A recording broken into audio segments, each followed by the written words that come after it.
Good morning, my name is Ade Purnama Setiawan and began for our lecture of International Business, Miss Dian Irma Aprianti, S.Ip MM. And today I'm gonna talk about how the war in Ukraine is reshaping world trade and investment. So the war in Ukraine is causing worldwide disruption to trade and investment, affecting automakers in Europe, hoteliers in Georgia and the Maldives, as well as impacting consumers of food and fuel globally. Although the world's poor, who spend a large part of their incomes on life's necessities, are the most vulnerable, no country, region, or industry is left untouched by these disruptions. A new World Bank report, the impact of the war in Ukraine on global trade and investment, shows that world trade will drop by 1%, lowering global GDP by just under 1%. Manufacturing exporters such as Vietnam, Thailand, and Mexico see a sharp decline, especially its energy-intensive sectors. Net exporters of crops, including Turkey, Brazil, and India, and of fossil fuels such as Nigeria and countries in the Middle East, see surge in their exports, attenuating the negative effects of the war. The economic shockwaves are moving through 5 channels.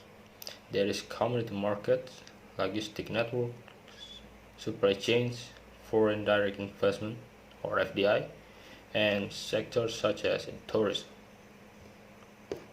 The war comes at a difficult moment for the world economy. The recovery from the pandemic-induced recession has been slowing as new coronavirus variants emerge and governments rein in spending. Rising inflation has prompted the Federal Reserve and other major central banks to raise interest rates. Disruptions in world trade and investment will curb growth in developing countries and add to price pressures.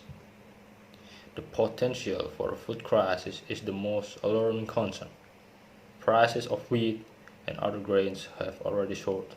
In 2019, Russia and Ukraine combined accounted for 25% of the world's wheat exports and 14% of corn shipments. Many countries around the world are heavily dependent on these flows.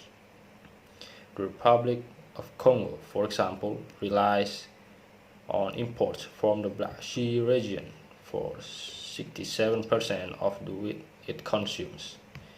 After food price, energy prices are the most directly affected. Russia is one of the world's biggest energy suppliers, providing 14% of its crude oil and 9% of its natural gas globally.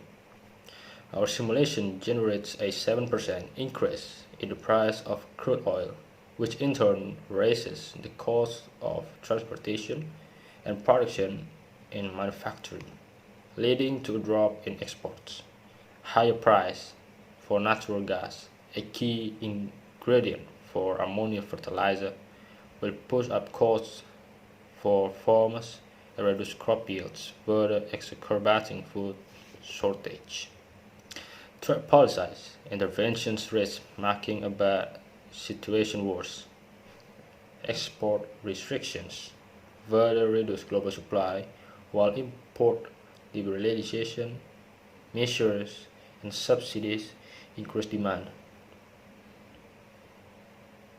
Since the beginning of the war in late February, 67 new trade policies have been imposed or announced.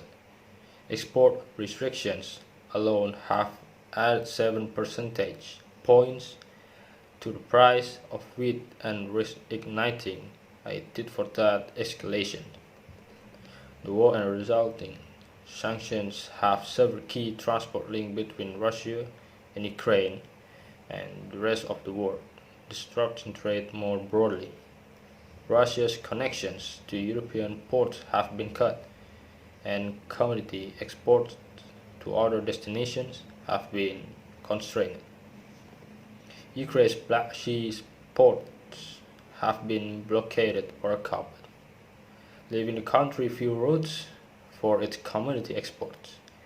Air freight between Europe and Asia must now be rerouted to avoid Russian airspace. Rail transit through Russia is slowing due to checks for sanctions compliance, and further rounds of sanctions could risk halting rail transit entirely. Disruption to global and regional supply chains have caused input shortage and price hikes. Ukraine is a key supplier of inputs, including ignition, cables for autos, neon gas for semiconductors, and iron ore for steel mills.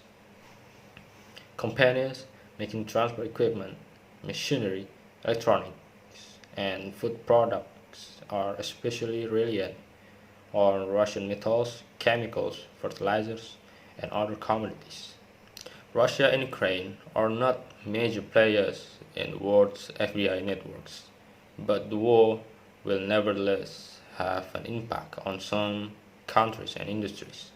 Armenia, Moldova, and the Kyrgyz Republic depend heavily on Russian investment, and European countries, including Finland, Germany, and Norway, have major stakes in Russia's energy sector. Tourism will also suffer, especially in developing countries. Georgia and Montenegro are highly dependent on Russian and Ukrainian visitors.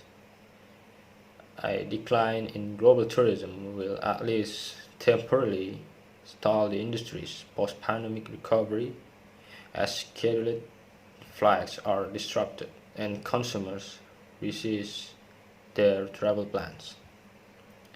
Some fear that the war will lead to a corrosion of globalization, the engine of growth and development for the past 30 years. Our analysis shows that firms will resist geopolitical risk and may move production away from countries they see as riskier, possibly reshaping global value chains to some extent. But given the capital in place, the cost of searching of alternatives, and wage differentials across countries, this process is likely to be gradual rather than sudden, and it will not result in a reversal of globalization unless it is supported by pronounced government intervention. The big unknown and risk comes from policies aiming at fragmenting the trade system rather than diffusing tensions and strengthening global value chains against future disruptions. So that's our speech. Thank you.